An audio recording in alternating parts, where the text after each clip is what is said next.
My video for October the 17th, 2019 is video number 3239. The title is The Challenge of Our Lifetime. Yes, perhaps the plan to spy on everyone put forth by the cabal has backfired, at least to some degree. Many around the world are waking up, despite the nefarious efforts to dumb down and misdirect the population by the would-be controllers of the New World Order. The internet is, as many claim, a spying network. Nothing is truly private when there are those who know how to manipulate the system to bring about the dark agenda of the ones behind the curtain. However, I ask the question, is there a benevolent being from whom nothing can be hidden? An even bigger question is, will that benevolent being finally stop making excuses? Are we in the early stages of the shift of the ages? Will the horrific Piscean corruption give way to the Aquarian awakening, complete with a reversal of the many challenges humanity has faced for a very long time?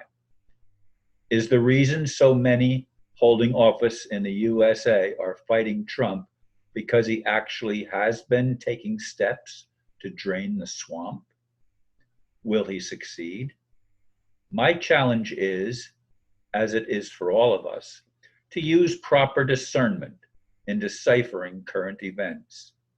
May the evil agenda be stopped and humanity finally be set free from the despicable corruption that has infiltrated all aspects of human society. Yeah, I keep wrestling with the idea that we create our own reality and everything that happens is just an illusion. And those are concepts that I'm challenged with by people that are close friends. You know, I'm also challenged by people that are close friends who want to see Donald Trump as some kind of a savior who's going to lift humanity, and especially the political establishment, out of all of the corruption. And he really is going to drain the swamp. There really are over 100,000 or 125,000 sealed indictments of leaders. Some say 80% of the Democratic House of the Democrats in the House of Representatives are on the list to be charged with treason. And I'm sure there are many Republicans on the list as well. And there's even a suggestion that Kennedy, what's his name? The junior, the one that has survived, that's behind the curtain, might be Trump's running mate in the next election, and he might drop Pence. Now, I don't know if any of that is true, but I look at a lot of things and I try my best to discern. Of course, I am what you might say, I'm a wishful thinker. I want to see good triumph over evil. I do see polarity as the reality that we have to deal with. And when I say polarity, I don't mean just light and dark, male and female, etc. I mean the competition between opposites. That's polarization, and that's what the problem is. We can't be polarized. We can't pit genders and races and religions and stuff against each other. That does not serve the agenda of peace. It only serves the dark agenda of creating conflict and ultimately war. Whether the war is overt or covert, it is a war nevertheless for the control of our minds and our hearts and our intentions. When we don't know the truth, it's hard to discern right from wrong. It's hard to discern who's playing who. It's a game, folks. Yes, it is a game, but it's a serious game. It's the game of life itself. It's the game of survival of humanity. And the dark agenda is to reduce the world's population and to use robots instead of humans to do the service work that they want. They've created technology that could be used to benefit humanity, but it depends on who's using it and what their motivation is. My motivation is to love.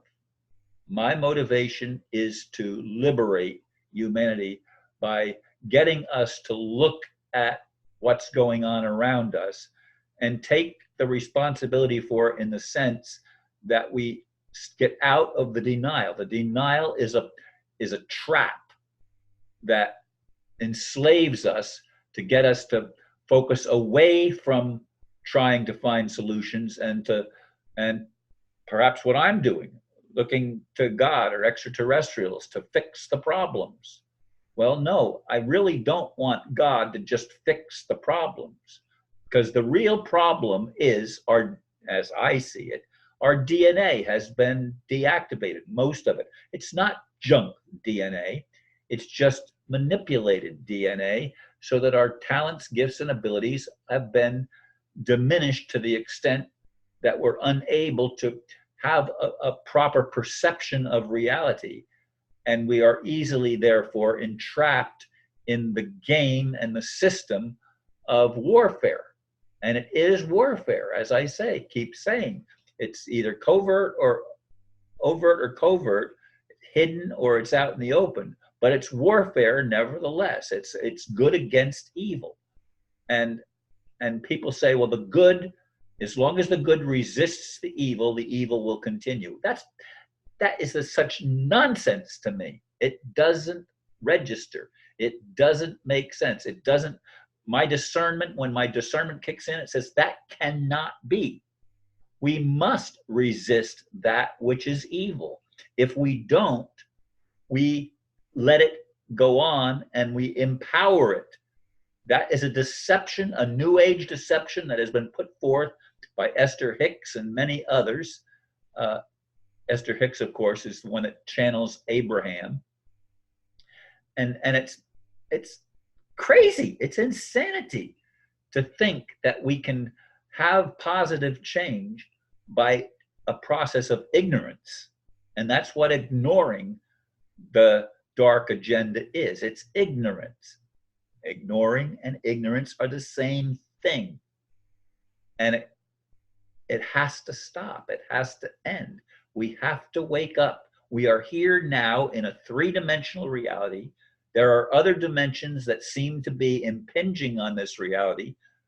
Some people are being lifted up and others are still being suppressed. And even some of the elite are waking up, as I've said in other videos, and as has been made known through other people besides myself. There's a lot of good things happening, but the war between light and dark continues, and it is a war. It's an insane war, but it's a war nevertheless. And why demons, fallen angels, would have been allowed to take such horrific control of humanity or any other creation is just, it staggers my imagination. It boggles my mind. How can that be considered loving? Well, perhaps if we can come out of it, we will have gained some wisdom. That could be a positive thing. But it still makes no sense to me when I look at all the human suffering that has gone on for eons of time without remedy that would extricate humanity and creation itself from the doldrums of suppression and criminality and all of the other insane things that we witness as part of our human experience. I pray for real change. Thanks for listening, and namaste.